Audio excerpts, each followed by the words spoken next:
Welcome to the Steady Word. This is the Book of Esther. Let us begin.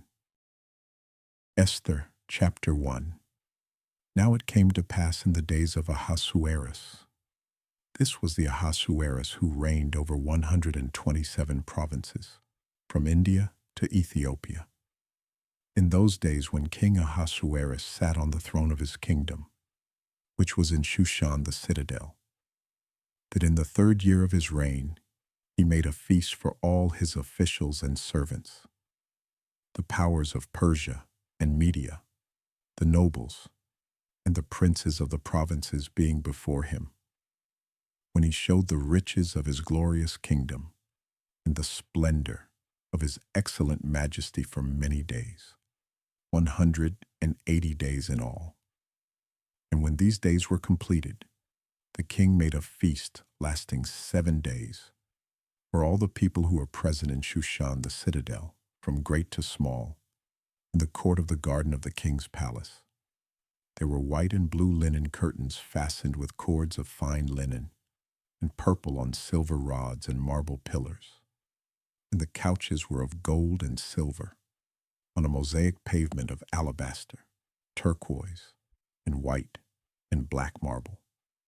And they served drinks in golden vessels, each vessel being different from the other, with royal wine in abundance, according to the generosity of the king.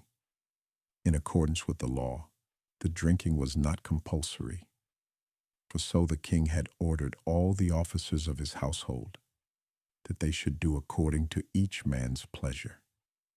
Queen Vashti also made a feast for the women in the royal palace which belonged to King Ahasuerus. On the 7th day, when the heart of the king was merry with wine, he commanded Mehuman, Biztha, Harbona, Bigtha, Abagtha, Zethar, and Carcass, 7 eunuchs who served in the presence of King Ahasuerus, to bring Queen Vashti before the king, wearing her royal crown, in order to show her beauty to the people and the officials, for she was beautiful to behold.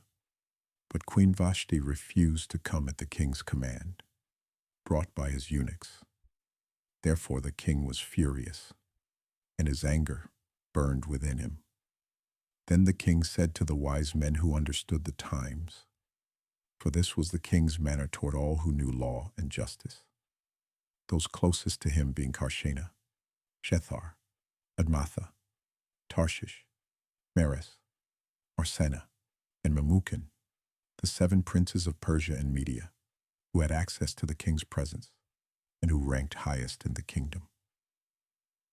What shall we do to Queen Vashti, according to law, because she did not obey the command of King Ahasuerus, brought to her by the eunuchs?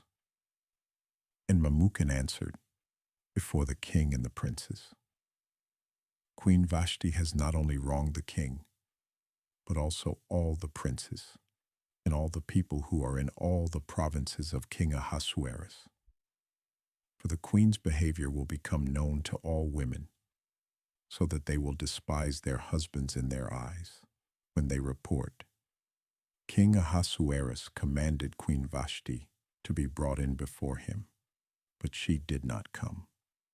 This very day the noble ladies of Persia and Media will say to all the king's officials, that they have heard of the behavior of the queen. Thus, there will be excessive contempt and wrath.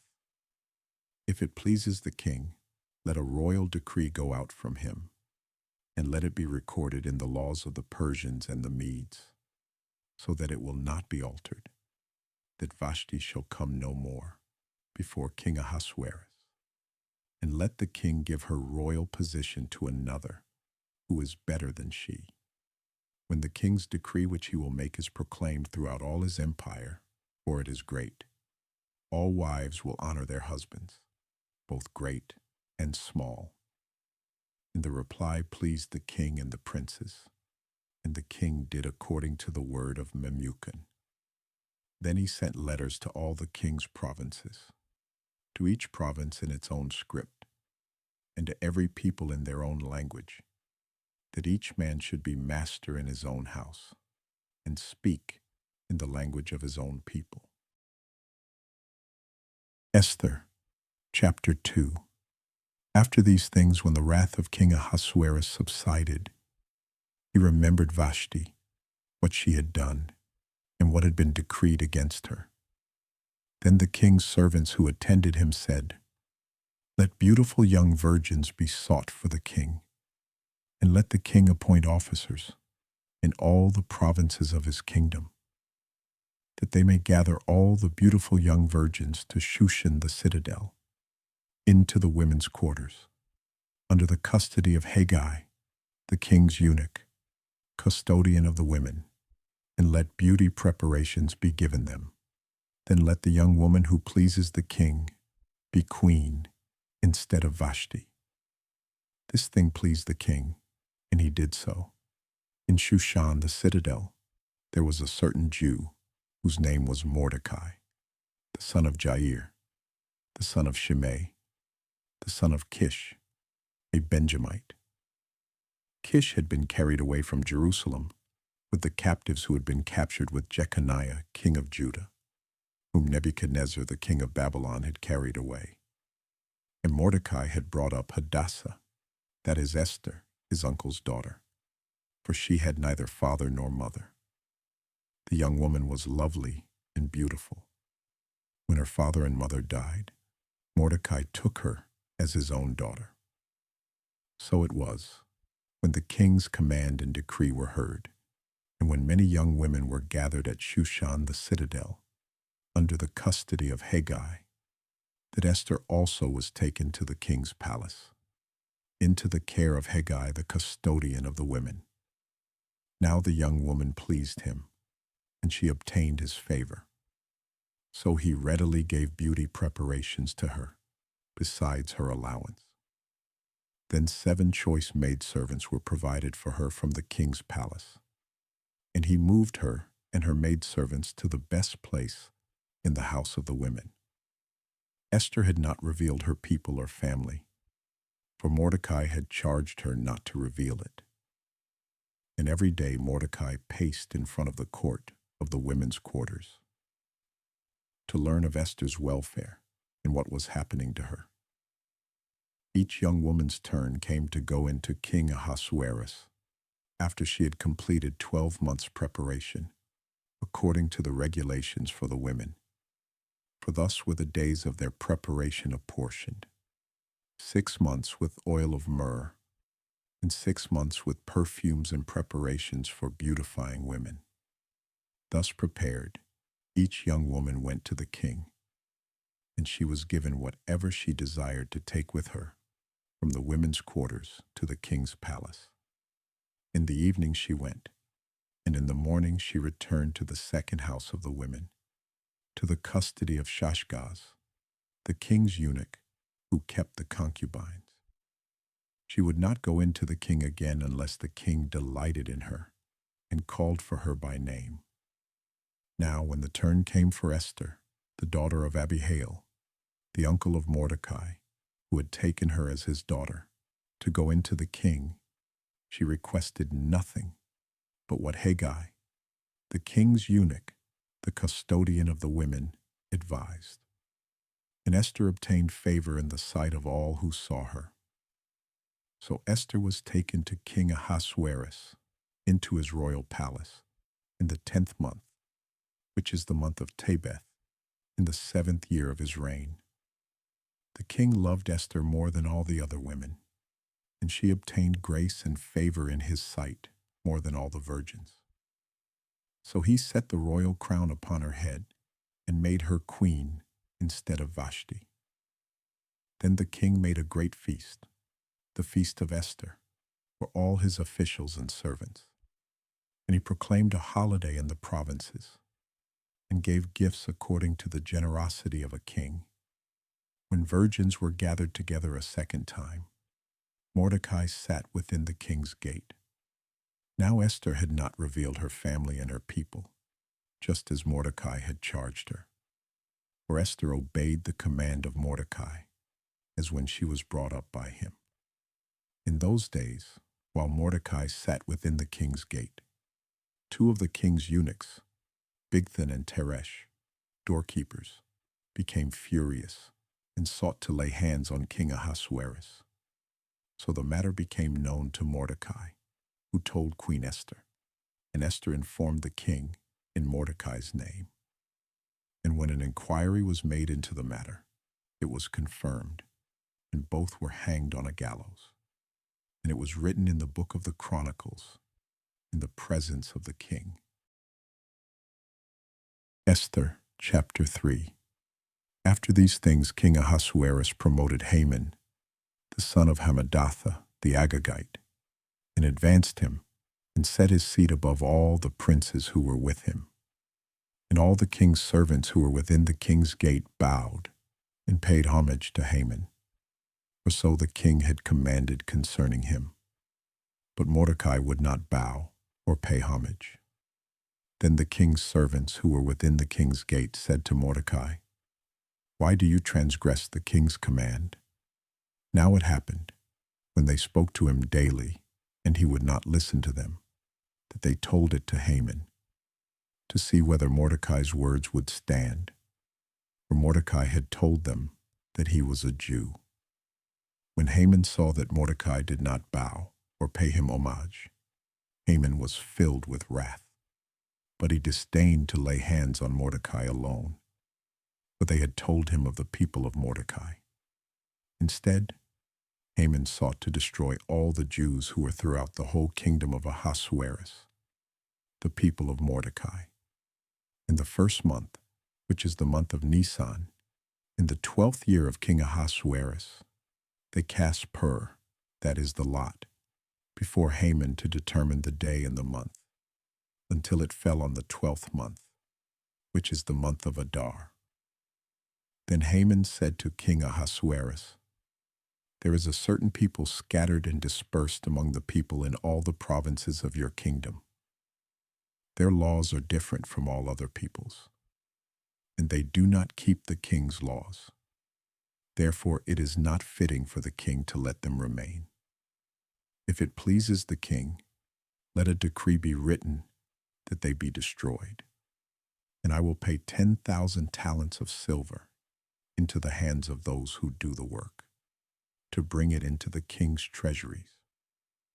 So the king took his signet ring from his hand and gave it to Haman, the son of Hammedatha, the Agagite, the enemy of the Jews.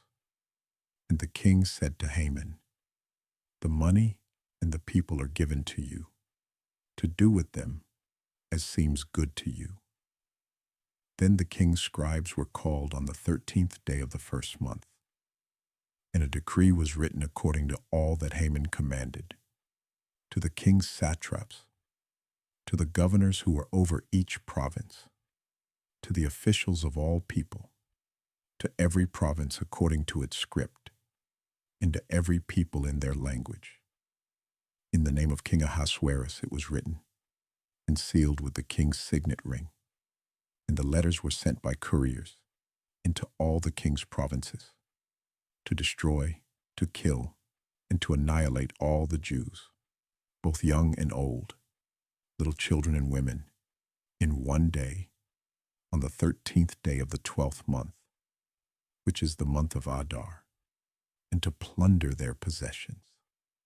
A copy of the document was to be issued as law in every province, being published for all people, that they should be ready for that day.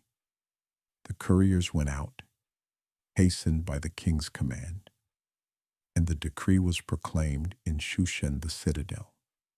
So the king and Haman sat down to drink, but the city of Shushan was perplexed. Esther chapter 4. When Mordecai learned all that had happened, he tore his clothes and put on sackcloth and ashes, and went out into the midst of the city. He cried out with a loud and bitter cry. He went as far as the front of the king's gate, for no one might enter the king's gate clothed with sackcloth. And in every province where the king's command and decree arrived, there was great mourning among the Jews, with fasting, weeping, and wailing, and many lay in sackcloth and ashes. So Esther's maids and eunuchs came and told her, and the queen was deeply distressed.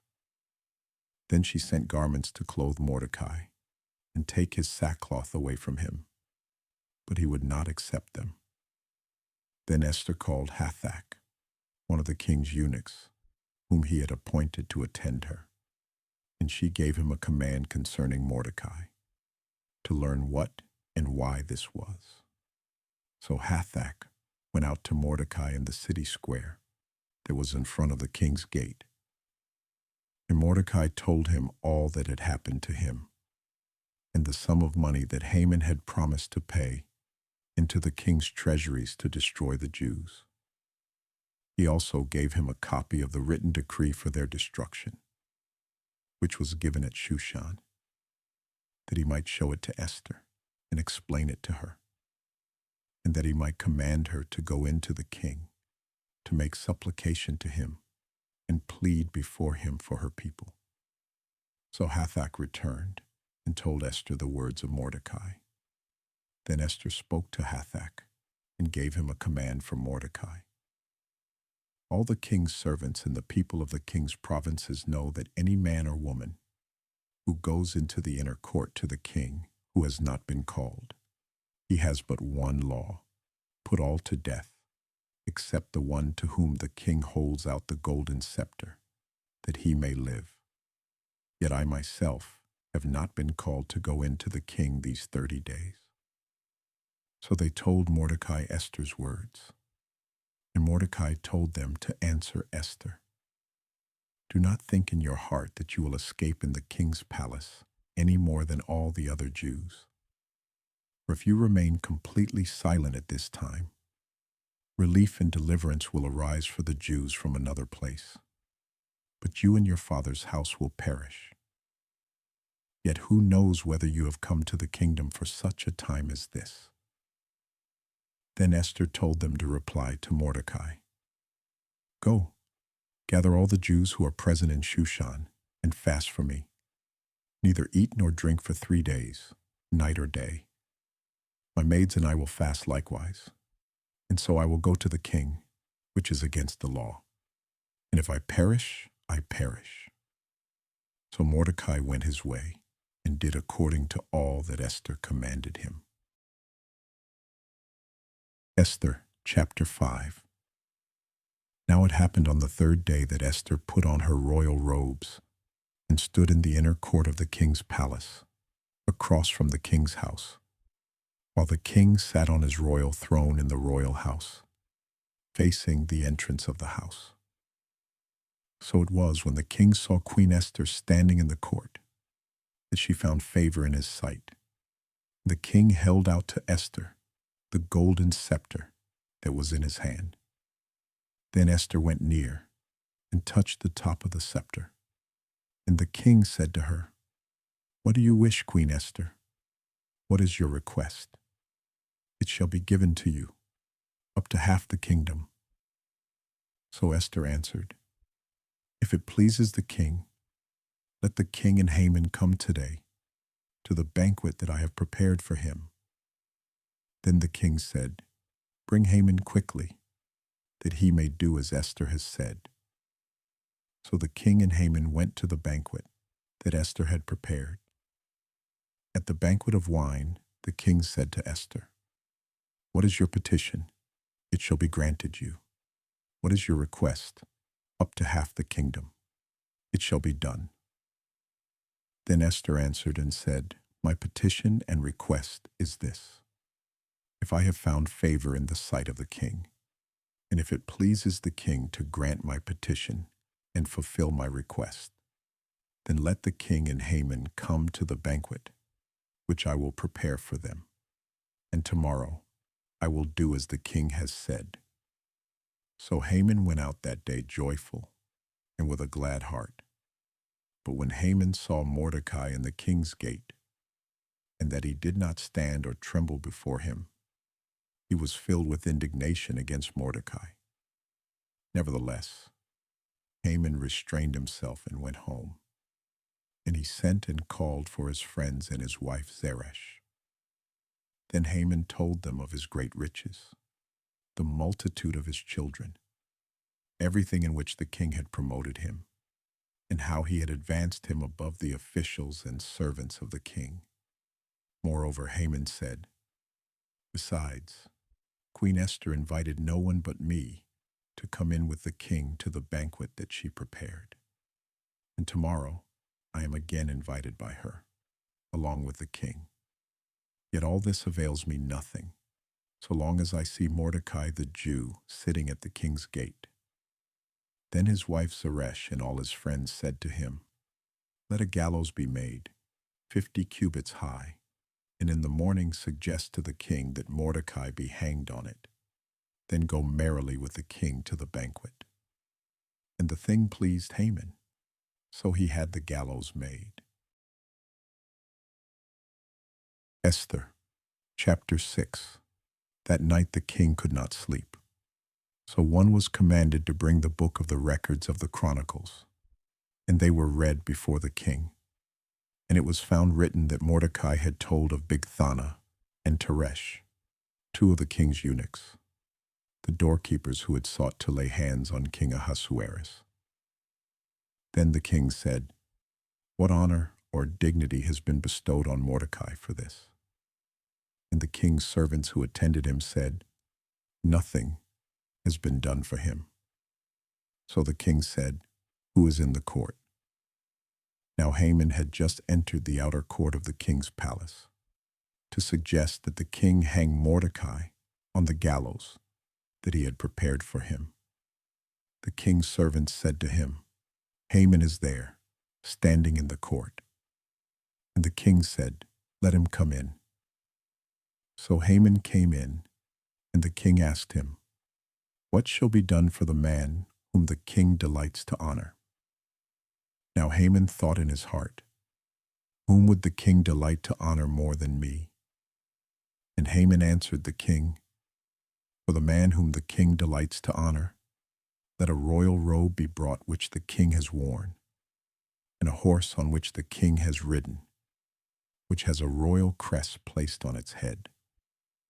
Then let this robe and horse be delivered to the hand of one of the king's most noble princes, that he may array the man whom the king delights to honor. Then parade him on horseback through the city square, and proclaim before him, 'Thus shall it be done to the man whom the king delights to honor.'" Then the king said to Haman, "Hurry, take the robe and the horse, as you have suggested, and do so for Mordecai the Jew, who sits within the king's gate. Leave nothing undone of all that you have spoken." So Haman took the robe and the horse, arrayed Mordecai, and led him on horseback through the city square, and proclaimed before him, "Thus shall it be done to the man whom the king delights to honor." Afterward Mordecai went back to the king's gate, but Haman hurried to his house, mourning and with his head covered. When Haman told his wife Zeresh and all his friends everything that had happened to him, his wise men and his wife Zeresh said to him, "If Mordecai, before whom you have begun to fall, is of Jewish descent, you will not prevail against him, but will surely fall before him." While they were still talking with him, the king's eunuchs came and hastened to bring Haman to the banquet which Esther had prepared. Esther, chapter 7. So the king and Haman went to dine with Queen Esther. And on the second day, at the banquet of wine, the king again said to Esther, "What is your petition, Queen Esther? It shall be granted you. And what is your request? Up to half the kingdom. It shall be done." Then Queen Esther answered and said, "If I have found favor in your sight, O king, and if it pleases the king, let my life be given me at my petition, and my people at my request. For we have been sold, my people and I, to be destroyed, to be killed, and to be annihilated. Had we been sold as male and female slaves, I would have held my tongue, although the enemy could never compensate for the king's loss." So King Ahasuerus answered and said to Queen Esther, "Who is he?" And where is he, who would dare presume in his heart to do such a thing? And Esther said, the adversary and enemy is this wicked Haman. So Haman was terrified before the king and queen. Then the king arose in his wrath from the banquet of wine and went into the palace garden. But Haman stood before Queen Esther, pleading for his life, for he saw that evil was determined against him by the king. When the king returned from the palace garden to the place of the banquet of wine, Haman had fallen across the couch where Esther was. Then the king said, will he also assault the queen while I am in the house? As the word left the king's mouth, they covered Haman's face. Now Harbona, one of the eunuchs, said to the king, look, the gallows, 50 cubits high, which Haman made for Mordecai, who spoke good on the king's behalf, is standing at the house of Haman. Then the king said, hang him on it. So they hanged Haman on the gallows that he had prepared for Mordecai. Then the king's wrath subsided. Esther, chapter 8.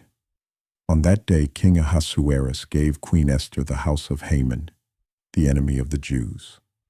And Mordecai came before the king, for Esther had told how he was related to her. So the king took off his signet ring, which he had taken from Haman, and gave it to Mordecai. And Esther appointed Mordecai over the house of Haman. Now Esther spoke again to the king, fell down at his feet, and implored him with tears to counteract the evil of Haman the Agagite, and the scheme which he had devised against the Jews. And the king held out the golden scepter toward Esther. So Esther arose and stood before the king, and said, if it pleases the king, and if I have found favor in his sight, and the thing seems right to the king, and I am pleasing in his eyes, let it be written to revoke the letters devised by Haman, the son of Hammedatha the Agagite, which he wrote to annihilate the Jews who are in all the king's provinces. For how can I endure to see the evil that will come to my people? Or how can I endure to see the destruction of my countrymen? Then King Ahasuerus said to Queen Esther and Mordecai the Jew, indeed, I have given Esther the house of Haman, and they have hanged him on the gallows because he tried to lay his hand on the Jews. You yourselves write a decree concerning the Jews, as you please, in the king's name, and seal it with the king's signet ring. For whatever is written in the king's name and sealed with the king's signet ring, no one can revoke. So the king's scribes were called at that time, in the 3rd month, which is the month of Sivan, on the 23rd day. And it was written, according to all that Mordecai commanded, to the Jews, the satraps, the governors, and the princes of the provinces from India to Ethiopia, 127 provinces in all, to every province in its own script, to every people in their own language, and to the Jews in their own script and language. And he wrote in the name of King Ahasuerus, sealed it with the king's signet ring, and sent letters by couriers on horseback, riding on royal horses bred from swift steeds. By these letters the king permitted the Jews who were in every city to gather together and protect their lives, to destroy, kill, and annihilate all the forces of any people or province that would assault them, both little children and women, and to plunder their possessions, on one day in all the provinces of King Ahasuerus, on the 13th day of the 12th month, which is the month of Adar. A copy of the document was to be issued as a decree in every province and published for all people, so that the Jews would be ready on that day to avenge themselves on their enemies. The couriers who rode on royal horses went out, hastened, and pressed on by the king's command. And the decree was issued in Shushan, the citadel. So Mordecai went out from the presence of the king in royal apparel of blue and white, with a great crown of gold and a garment of fine linen and purple. And the city of Shushan rejoiced and was glad. The Jews had light and gladness, joy and honor. And in every province and city, wherever the king's command and decree came, the Jews had joy and gladness, a feast and a holiday. Then many of the people of the land became Jews, because fear of the Jews fell upon them. Esther, chapter 9. Now in the 12th month, that is the month of Adar, on the 13th day, the time came for the king's command and his decree to be executed. On the day that the enemies of the Jews had hoped to overpower them, the opposite occurred, in that the Jews themselves overpowered those who hated them. The Jews gathered together in their cities throughout all the provinces of King Ahasuerus to lay hands on those who sought their harm, and no one could withstand them, because fear of them fell upon all people. And all the officials of the provinces, the satraps, the governors, and all those doing the king's work, helped the Jews, because the fear of Mordecai fell upon them. For Mordecai was great in the king's palace, and his fame spread throughout all the provinces. For this man Mordecai became increasingly prominent. Thus the Jews defeated all their enemies with the stroke of the sword, with slaughter and destruction, and did what they pleased with those who hated them. And in Shushan, the citadel, the Jews killed and destroyed 500 men. Also Parshandatha, Dalphon, Aspatha, Paratha, Adalia, Aridatha, Parmashta, Arsai, Aridai, and Vajazatha, the 10 sons of Haman, the son of Hamadatha, the enemy of the Jews. They killed, but they did not lay a hand on the plunder. On that day the number of those who were killed in Shushan, the citadel, was brought to the king. And the king said to Queen Esther, "The Jews have killed and destroyed 500 men in Shushan the citadel, and the 10 sons of Haman. What have they done in the rest of the king's provinces? Now what is your petition? It shall be granted to you. Or what is your further request? It shall be done." Then Esther said, "If it pleases the king, let it be granted to the Jews who are in Shushan to do again tomorrow according to today's decree, and let Haman's 10 sons be hanged on the gallows." So the king commanded this to be done. The decree was issued in Shushan, and they hanged Haman's 10 sons. And the Jews who were in Shushan gathered together again on the 14th day of the month of Adar, and killed 300 men at Shushan, but they did not lay a hand on the plunder. The remainder of the Jews in the king's provinces gathered together and protected their lives, had rest from their enemies, and killed 75,000 of their enemies, but they did not lay a hand on the plunder. This was on the 13th day of the month of Adar, and on the 14th of the month they rested and made it a day of feasting and gladness. But the Jews who were at Shushan assembled together on the 13th day, as well as on the 14th, and on the 15th of the month they rested and made it a day of feasting and gladness. Therefore the Jews of the villages who dwelt in the unwalled towns celebrated the 14th day of the month of Adar with gladness and feasting as a holiday, and for sending presents to one another.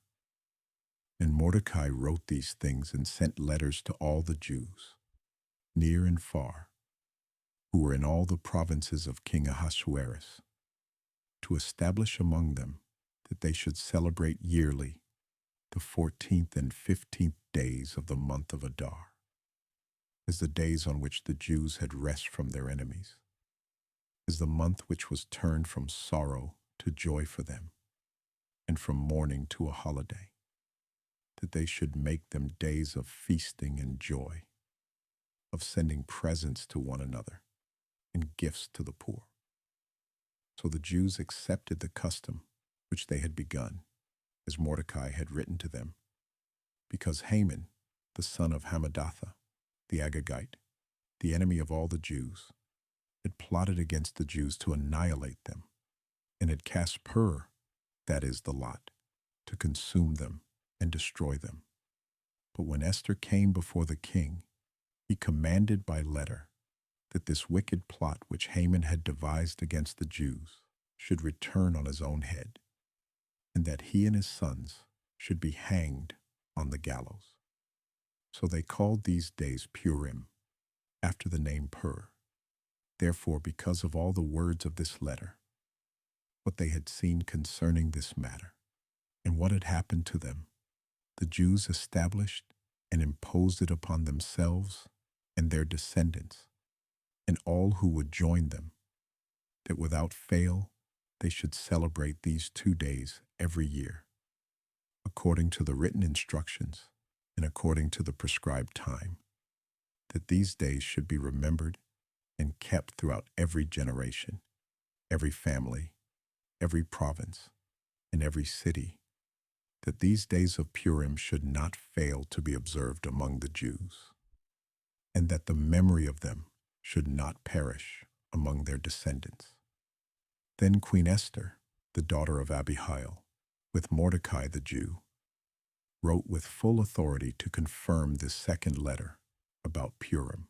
And Mordecai sent letters to all the Jews, to the 127 provinces of the kingdom of Ahasuerus, with words of peace and truth, to confirm these days of Purim at their appointed time, as Mordecai the Jew and Queen Esther had prescribed for them, and as they had decreed for themselves and their descendants concerning matters of their fasting and lamenting. So the decree of Esther confirmed these matters of Purim, and it was written in the book. Esther, chapter 10.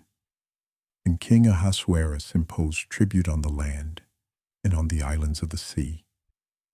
Now all the acts of his power and his might, and the account of the greatness of Mordecai, to which the king advanced him, are they not written in the book of the chronicles of the kings of Media and Persia?